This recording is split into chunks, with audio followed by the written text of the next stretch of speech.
I missed it. I started this journey 16, pregnant, and uncertain about life.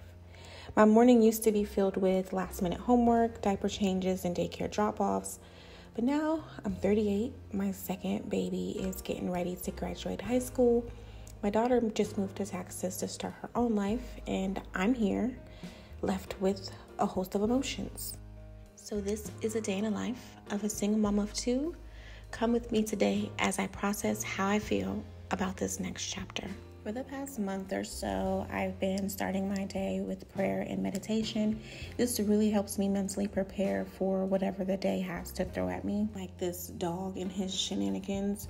Y'all, he really pulls me out of the door every single morning. It's ridiculous. But my mornings are a lot different now that my kids are older. They're a lot slower. It's a lot less hustle and bustle. I am needed less and less these days, which, if I'm honest, that is actually what has me in my feelings, because it's like, y'all don't need me anymore. What am I supposed to do now? I can remember when my kids were young and I'd be like, oh, I can't wait till they're 18. I can't wait till them to go, graduate high school. I'm going to be done, But now older me is thinking about younger me and how that was probably postpartum depression that just was not dealt with. I was resentful from having to raise them on my own without the help from either of their fathers. I never really asked for anything. I just felt like I didn't want to deal with it. I just filed for child support and just let child support deal with it, because I feel like we're adults, You know what your responsibilities are. I shouldn't have to act a fool for you to provide for your kids, So I just did it, and I just filed for child support. But anyways, this is my PD getting ready for school. He doesn't like to be on camera. He usually drives himself to school every morning, but today they had state testing or something, and I had stuff to do, so I had to drop him off. My daughter graduated from high school 2 years ago, and I remember telling myself or saying to myself, oh my goodness, I'm about to be out here with grown children, y'all, grown ass children. Look at my face right here. Every morning he tries to dab me up, and every morning I'm like, no, I'm not one of your little friends. Don't dab me up. But I told him I would, and I love him hanging, so he wasn't too happy about that. But anyways, now that my kids are entering their next chapters in life, it definitely has me questioning myself. Do I still call myself a single mom even though my kids are about to be grown? Or am I just a single woman with 2 adult children? I personally feel like until the day I get married, I will be a single mom, regardless if my children are 12, 18, or 35. It's crazy to even think that I used to say I can't wait for them to be 18, because being a mother does not stop at 18. I plan to continue to be a helicopter mom, as my daughter loves to call me. I plan to be a helicopter grandma. I plan to be very much involved no matter how old they are. It's just that now I've accepted that I show up for them a little differently. Instead of telling them, what to do, it's more of them coming to me and saying, hey, Mom, what do you think I should do? I feel like I'm more of an advisor now than a caretaker, which, if I'm being honest, I kind of like. Let's take my daughter, for example. She's in Texas. She just moved into her first apartment, and she literally just called me 5 minutes ago to ask me what to do because they towed her friend's car. And it's times like that where I have to explain to her leasing agreements, what to say when you're talking to somebody professionally, how to read the fine print. And I love it. I love being their little advisor.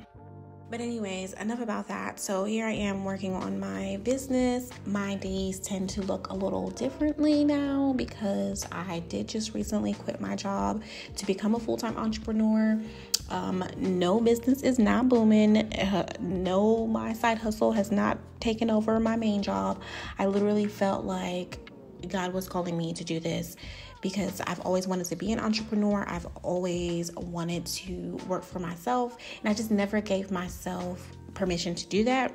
So this is me packing up my work computer to send it back to them. I was working at a bank. I'd been working there for 4 years, and I was done, honey. I was done, and I prayed about it, and I really feel like I was just like, do it. do it now or forever hold your peace. And I just also feel like, this is not the end of the world. If I fall flat on my face with this, I can always go and get another job. Like, it's not that serious. But I know I'm not. I know everything will be okay. I know my strength. I know how I am fully 100% trusting in God's guidance, and I'm ready for this. I've always been the type where I was always able to find a job quickly. I'm not afraid to start over from scratch. Like, I just know how I am. I'm not trying to toot my own horn, but I know that I am built different. So this is why I am not worried at all. And as a matter of fact, as soon as I said I was going to quit my job, the next day, I felt like I was do a 30-day challenge, 30 videos, 30 blogs, 30 IG reels in 30 days, stop smoking, no personal spending, no personal, literally it was listed down to me. So that's what I'm doing. And this day that you're seeing, this is day 1 of me doing this 30-day challenge. Now, I don't want nobody thinking that I'm saying go quit your job because you only live once. No, that's not what I'm saying. What I'm saying is I could not have quit my job 2 years ago. I could not have quit my job 4 years ago. I could not have quit my job 6 years ago because my life was different. And now that my kids are older, I have the grace to do that. Side note here, don't judge me for how my house is looking because I'm a little neurospicy. I spent 3 hours the day before cleaning my house. I'm looking back at this video and I'm like, baby, this is not clean at all. And I'm fully aware that cleaning and organization are not my strong suits. I really think that I was skipped in that line when God was up there passing out skills. But anyways, back to the subject at hand, the feelings that I have about this next chapter in my life and the next chapter in my kids' life is bittersweet. I'm glad that I'm able to show up for them differently and that I will always be needed. But at the same time, I'm also happy that I'm able to take on more risks. And that is the end of my day. I usually end my day in my room, eating my dinner, watching my Netflix. I really hope you guys enjoyed it. Please subscribe and consider joining my community of other single moms pursuing financial freedom. See you next time. Love you. Bye.